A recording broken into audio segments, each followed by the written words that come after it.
Welcome to Constellations, the podcast from Kratos. My name is John Gilroy, and I will be your moderator. Today, our guest is Audrey Schaffer, Slingshot Aerospace's Vice President of Strategy and Policy. The number of satellites on low Earth orbit is poised to explode over the coming years as more mega-constellations come online. This has the potential to bring rise to new threats in space. The massive scale of deployments is driving the need to leverage artificial intelligence to make better sense of the exponentially growing space domain. Here to discuss the role of AI for space domain awareness is Slingshot Aerospace's VP of Strategy and Policy, Audrey Schaffer. She is going to share some insights on the new capabilities AI enables and how it is addressing some of the key challenges in space. Boy, Audrey, you're talking about artificial intelligence in space. Sounds like Star Wars or something, doesn't it? Absolutely. I mean, final frontier in so many ways. Yeah, this is great. I bet when you were at MIT, this is like a dream for you to, oh boy, one of these days we'll actually talk about this topic. Absolutely. Great. Well, my first question is going to be just kind of like an intro question. As the space environment becomes more crowded and complex, what role is AI playing to support space domain awareness? You know, John, you mentioned the number of satellites is growing really exponentially, but it's not the only thing that's growing exponentially. The data that we have to track and monitor those same satellites in space is also growing exponentially. I mean, certainly because the number of satellites we're trying to watch is growing, but also because the number of sensors that are watching those satellites is growing as well. And so when you think about the amount of data that is now being created for space domain awareness, you need tools like machine learning and artificial intelligence in order to make sense of it. I mean, it's just really too much for, a human or even a team of humans to do on their own. And so what we're seeing is, both like sort of the better exploitation of the data sources that we have, also, the using of AI tools to fuse different sources of data together to really get, actionable information on operationally relevant timelines. Yeah, I read all things about exploiting the number of satellites in space, but it corresponds with the amount of data as well. I'm sure that gets more and more complex. Absolutely. I mean, we just have oceans of data available right now. I mean, people talk about data lakes. I like to talk about data oceans because of the amount of data that we have available. And you really, you need these AI and ML tools to be able to sift through all that data and really to identify anomalies or outliers, and also to be able to make predictions on what's going to happen next. Yeah. So I think everyone knows that AI isn't just, ChatGPT and getting a summary of something. So AI really is a tool. It's a practical tool that's gaining traction in many industries. So do the challenges of working from space make it more difficult to gain the full benefit of AI? I don't think so, John. I mean, data is data, right? Whether that data lives on the ground or in space. And it's really more about, whether you have the compute power to be able to take advantage of those tools. Now, what we're doing at Slingshot Aerospace is ground-based sensing of objects in space. So all of our processing and data exploitation happens here. And so really there are no limitations in terms of how we can use AI for space domain awareness missions. When you start to talk about, using AI on board satellites, it's really just a matter of what kind of bandwidth they have available to them, what kind of compute they have to be able to do their missions. But, with the power of processing and, just chips becoming smaller and smaller, I really don't think there's going to be a meaningful distinction between what you can do on in space and what you can do on the ground. Well, Audrey, I know lots and lots of smart people, and they can do a lot of complex things. So what are the tasks and insights that AI can perform that are not possible by only using us mere humans for space domain awareness? Mm-hmm. Yeah, I think one of the best examples is outlier identification and explanation. We have a tool called Agatha, which is intended to look at these mega constellations that you described, these, 1,000, 5,000, 10,000 satellite constellations that are all working in concert and that are largely intended to be the same satellites, performing the same mission, going around the globe simultaneously. Now, Agatha is designed to look at those large constellations and bring in multiple different data sources, whether that's data on, where the object is, how it's behaving, what are its communications patterns, and really identify just minute differences in how one particular satellite out of thousands might be behaving to give clues as to why that satellite may be different than the other satellites operating in the same constellation. I mean, that's a task that would be incredibly difficult for a human to perform, not just because of the amount of data that they would have to sift through, but because some of these differences are so small, a human wouldn't necessarily recognize them or may not recognize the patterns across the multiple different data sources. Now, Audrey, I think this tool is going to change the way people work in many different areas of professional capabilities. We know that. So, how does the impact of AI change the role of human analysts from a space domain awareness perspective?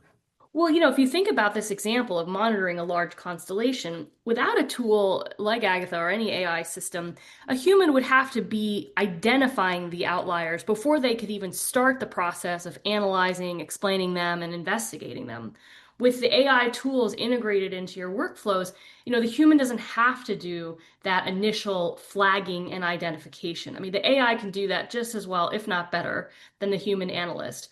Where the human analyst then can pick up is really on the investigative reporting, I would call it.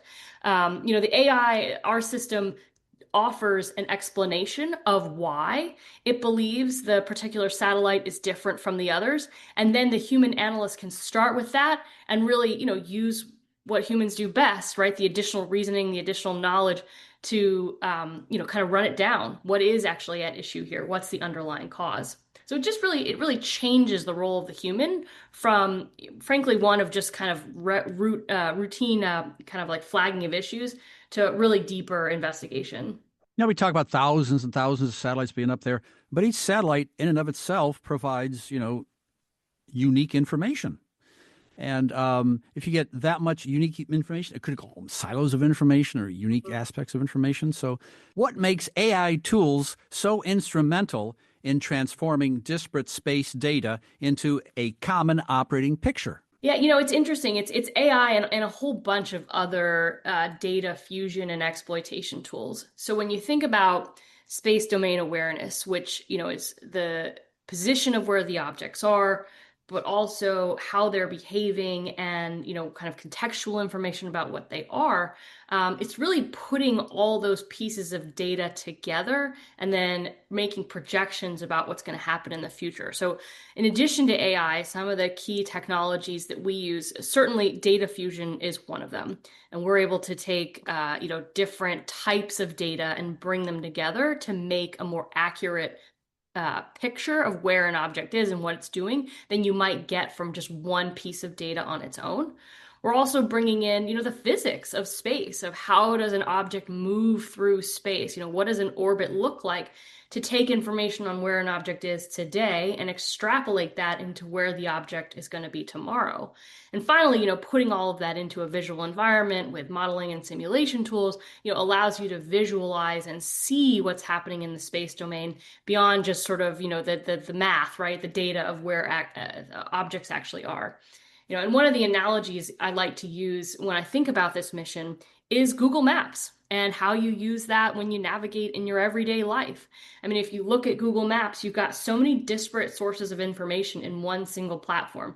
Everything from, where you are as an individual to what kind of traffic conditions are on the road, where you might have a speed camera waiting for you. You could even look at restaurant recommendations or how busy it is in the moment. And it's really, all of those tools being brought together and putting the information kind of on a single pane of glass, as we say, that makes the integration of the data so powerful. How is AI being applied today from a space domain awareness perspective? Can you provide some examples of the problems being solved? Absolutely. I mean, we've talked about the outlier identification with tools like Agatha, which look at those large constellations and provide insights into where they may be different.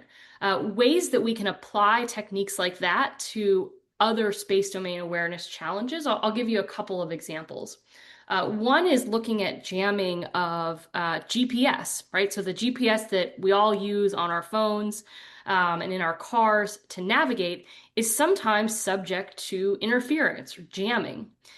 So we're able to detect those sources of interference, and then we're actually able to layer AI on top of it to not only be more robust and automated in our ability to detect and flag those jamming threats, but also to differentiate between unintentional interference and actually like intentional jamming or a nefarious act. So that's one example. Another example I'll use, which is more about understanding changes to where space objects are over time, is if you think about an object in space, most of the time they follow fairly predictable orbits, right? They're going in, more or less circles or ellipses around the Earth. So you can have, a sense, if you know where an object is today, you can have a sense for where you think it's going to be tomorrow. But from time to time, objects do maneuver. They change their position in space. And it can be kind of a challenge to keep track of them if you don't necessarily know where to look anymore. And so another application of AI that we're using for this mission for space domain awareness is a tool called Raptor, where we essentially are building a database of like unique identifier signatures for each satellite. We call them satellite fingerprints. So that this type of satellite has this fingerprint, and that type of satellite has another fingerprint. What that allows you to do is if you lose what's called custody, if you lose an object, right? If you suddenly it's not where you expect it to be, but you pick up another object which has the same fingerprint, you can rapidly make an assessment of whether that new object that you saw is the same as the one that you lost just a few hours ago. So that's another example of using AI to like compare across different data sources and make conclusions about what a given object is in space. You gotta love Raptor. What a good name. I think we're pretty good at those names here. Yeah, yeah. Well, if you look at AI, it's not just one thing. It has all kinds of applications. AI can create pictures, it can create text. It also has some predictive capabilities. So I think that artificial intelligence is now capable of predicting future events, activities, and threats. But can they predict them from a space perspective? Absolutely. And I'll give you an example of that. So about a year and a half ago, there was a Russian satellite called Luch, which was purported to be a spy satellite. And, it kind of drifted around from satellite to satellite, spying on, with satellites that were nearby. About a year and a half ago, we picked up that the Luch had initiated a maneuver, basically to change its position from where it had been loitering, which was near one cluster of satellites, to essentially being on the move. And one of our machine learning tools not only could predict, where the satellite was going to move to just on the basis of the physics and the orbital dynamics, but also was able to make a prediction of where the satellite might stop its drift, what its next target might be for spying. And that was based not only on the physics of, where it could actually get to given its orbit, but also its previous pattern of life. Like what kinds of satellites did this Luch, purported spy satellite, what kinds of satellites did it like to hang out next to? What might its mission be? And when you look at that previous history, the AI can then make essentially predictions about where it might stop in the future and what satellites it might be interested in. Well, we're both in Washington, D.C. I got to ask this question. So how is the commercial and government sector working together to maximize the full capabilities of AI to enable space domain awareness? Yeah, it's a great question. And, AI isn't entirely new to the world of space. I mean, if you look on NASA's website and you think about some of the history of NASA vehicles operating autonomously very far from home, I mean, NASA has used AI for a very long time in its missions. But, you mentioned we're both in Washington, D.C., and it's funny, I was actually thinking about this question earlier today when I was on the metro. And, one of the things I found really interesting over the 20 plus years that I've now lived in DC is you can kind of always tell what's on people's minds by looking at the advertisements that are in the metro. Because it's sort of like this very bespoke community here that you're advertising to. And I'll tell you, a trend that I've been seeing over the last, I don't know, 6 months or so is a focus on the use of AI for military and national security applications, using AI to support mission planning and decision making for warfighting. And so I think that's kind of the next frontier in terms of where I think the commercial and government sector are going to work together on AI for government missions. Well, it hasn't stopped in the Pentagon. There's probably a practical application for that advertising, huh? Well, you talk about AI and then you start learning more and more about it, and it's pretty complicated. It's pretty tricky setting up LLMs. There's all kinds of best practices and things you can do and can't do. There's challenges and everything. So what are the key challenges of working with AI for space domain awareness? Mhm. One of the interesting challenges is, when you have an AI, it needs to be trained. It needs to be trained on data. And while there's certainly a lot of data on how space objects have behaved over time, I mean, the beginning of the space age was more than 60 years ago, 70 years ago.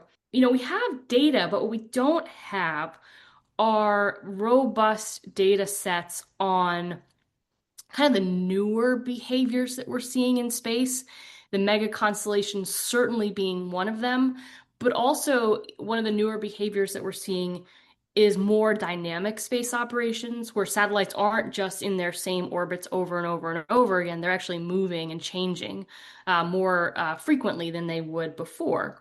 So when you don't have that, real world historical data that you need in order to train your AI, what you need is simulated data. And in fact, that's what we've done is we've used algorithms that we have that essentially help us to predict where satellites are going to be, to use those algorithms to generate 50, 60 years of synthetic data on how these newer types of space applications work so that we can use that synthetic data in order to train our AI. And in fact, we found that to be a very successful approach.